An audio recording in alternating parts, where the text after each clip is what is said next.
All I can truly hope for is that this watch does not cause any division, division. Ah, that's the word.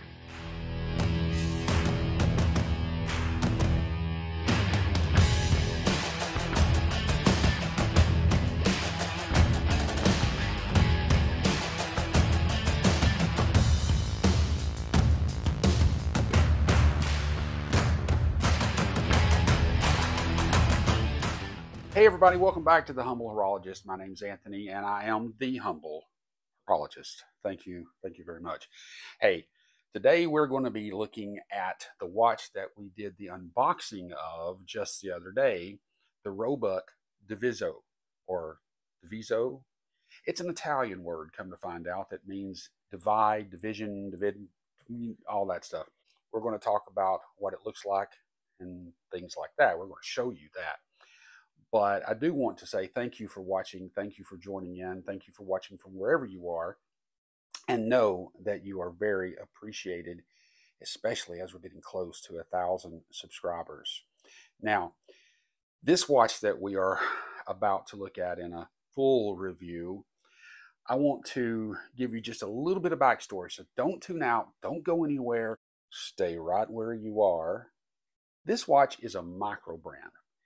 This watch is a watch that was designed by a gentleman named Guy Roebuck.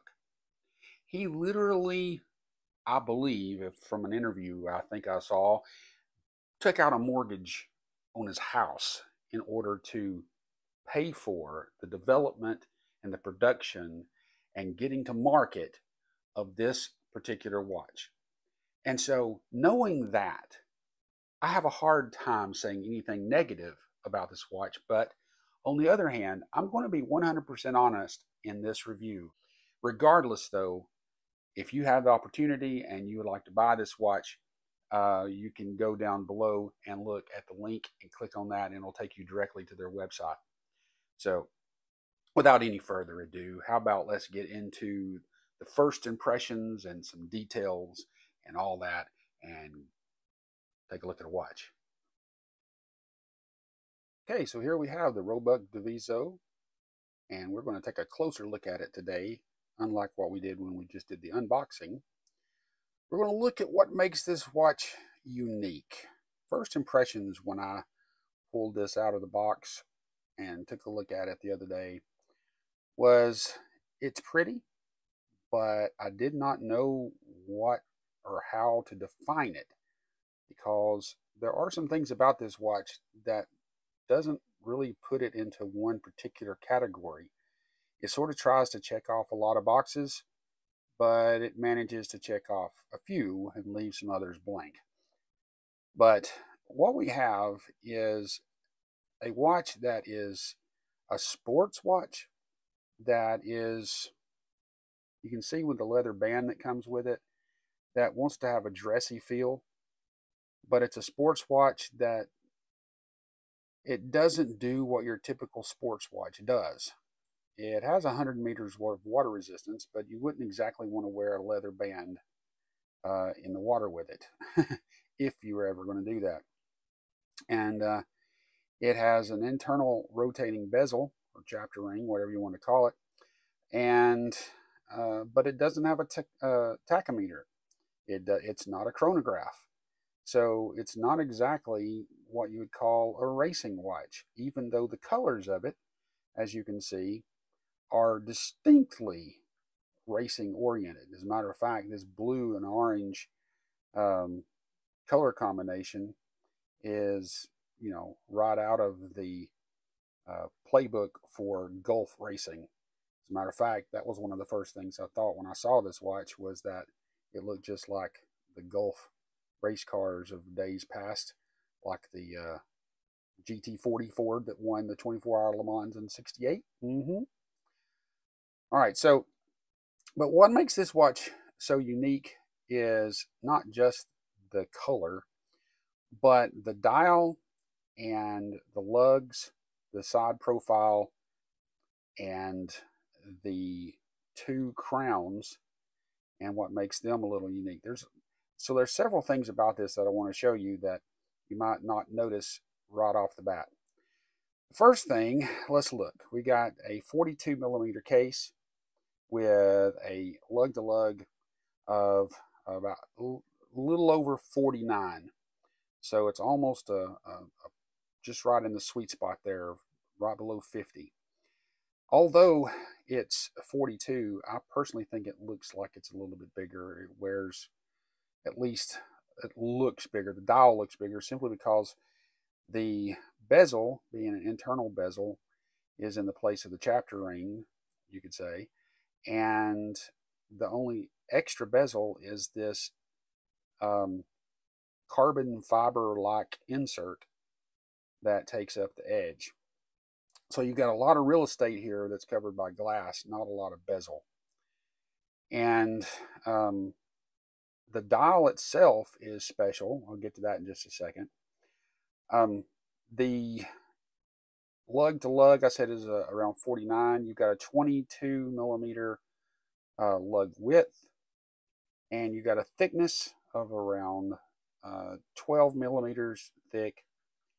And on the strap, it weighs just shy of 100 grams. So it's not a very heavy watch, but it does have some weight to it. Now, let's talk about this dial. Guy Roebuck, who's the one who founded the company, as you can see, the name on there, that's his last name, Roebuck Watch Company. He founded this company after he got out of architecture and all that stuff. And he said that he got bored doing what he did for 20 years, and he wanted to do something that would diversify his income, plus help him, do something that he loved. And that ended up being designing watches, because he already collected them. Now, when it came to the dial, what inspired him was when they moved from New Zealand to England to Texas. In Texas, he saw a corrugated roof, a tin roof, and that gave him inspiration for the dial. So this dial is not painted with lines, it's actually engraved. And you can see, as you move the dial around, move the watch around, you can see how that changes with the shadows. The shadowing changes, I might say. It's really hard with the light. Is hard to catch what the true looks of this watch is. Now, also, something that is interesting about this watch is the way the side looks. Notice that it is a combination of high polish and bead blasting, and you've got brushed on the top. So you've got a 3-surface type of situation here. But what is interesting about this is that when I first saw this, it immediately reminded me of another watch, and I had to think about it just for a second, and then it came to me. What this watch reminds me of is the Giorgio Galli from Timex, the Version 2.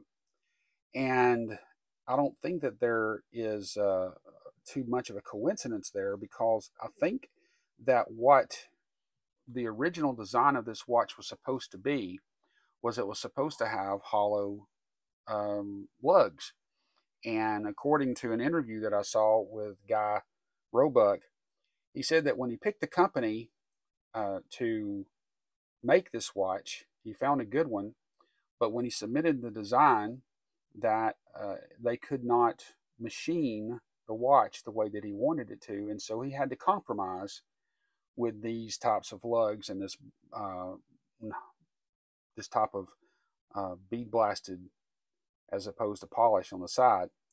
And so I think that what he really wanted was a solid case with open lugs, and it was to be all machined as one piece, and that was not able to be done by the company that made this. On the back, we have a screw down case back, and we have Round Rock engraved on the back. This water tower is from Round Rock, Texas, where the watch was, or the company is founded. And this is an ode to the town. He wanted to give, Mr. Roebuck wanted to give respect to the town where he lives. Now, I love this, and I love the brushing, the contrast, the sandblasting, bead blasting, whatever. But I would like for you to look at the crowns. These crowns are really interesting. Both of them are signed. I'm trying to zoom in here.